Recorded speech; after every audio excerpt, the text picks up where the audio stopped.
Baiklah, Assalamualaikum warahmatullahi wabarakatuh. Perkenalkan, nama saya Arya Rahman dari kelompok 6 mata kuliah arsitektur dan organisasi komputer. Sini saya mewakili dari teman-teman saya, antara lain tuh ada Muhammad Mario Jundiki, Nurul Aldila, dan Lisa Handayani. Baik, kami di sini akan membahas beberapa tentang memori eksternal. Pertama tuh memori eksternal membahas pentingnya perannya dalam sistem komputer, juga evolusi teknologi dari masa ke masa. Nah, selanjutnya itu ada hierarki memori. Hierarki memori itu terdiri dari change, memori utama, dan memori eksternal. Masing-masing tuh memiliki trade-off. Lalu ada kecepatan versus biaya. Memori lebih cepat berarti lebih mahal. Memori besar lebih lambat, murah. Terus perbandingannya tuh kecepatan akses, juga per gigabyte, dan kapasitas adalah faktor paling penting. Memahami hierarki ini penting untuk kinerja komputer.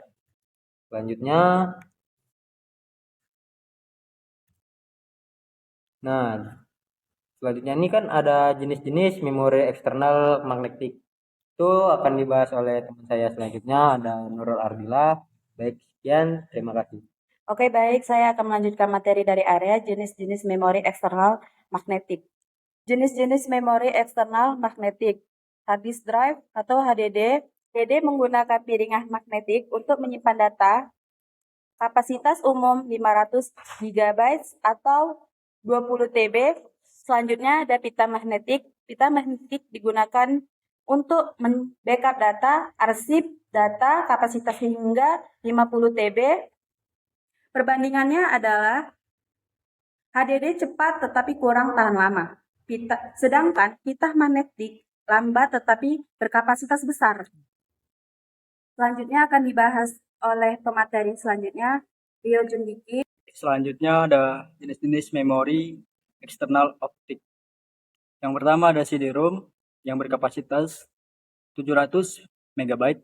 Selanjutnya ada DVD-ROM, kapasitasnya 4,7 GB dan 8,5 GB.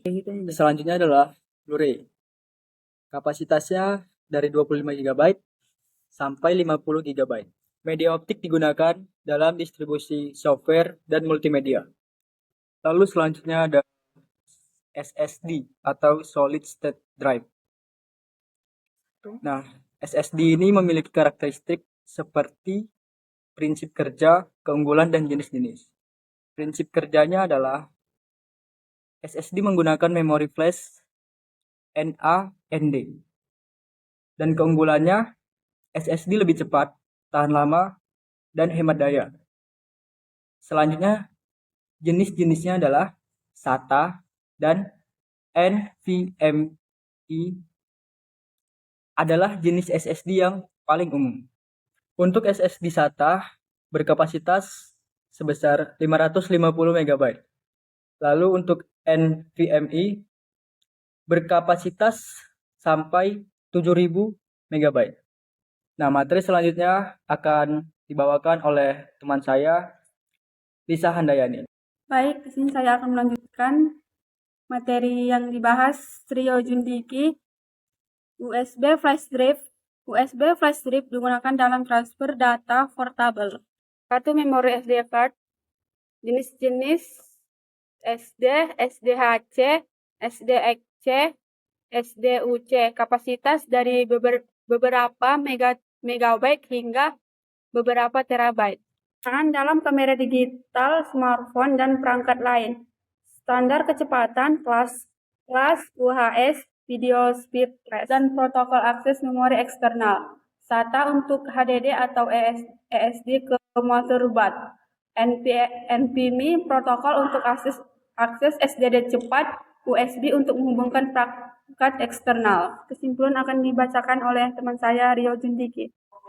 Baik, kesimpulan dari kelompok kami adalah memori eksternal dalam arsitektur dan organisasi komputer menyediakan penyimpanan data yang permanen dan berkapasitas besar, serta memberikan fleksibilitas untuk menyimpan dan mengambil data dengan biaya yang relatif lebih murah dibandingkan memori utama atau RAM. Memori eksternal juga membantu melengkapi fungsi memori utama, terutama ketika kapasitas RAM terbatas atau data yang akan disimpan lebih besar. Sekian presentasi dari kelompok kami. Saya mewakili teman-teman untuk mengakhiri video. Wallahul muwaffiq ila aqwamit thoriq. Assalamualaikum warahmatullahi wabarakatuh.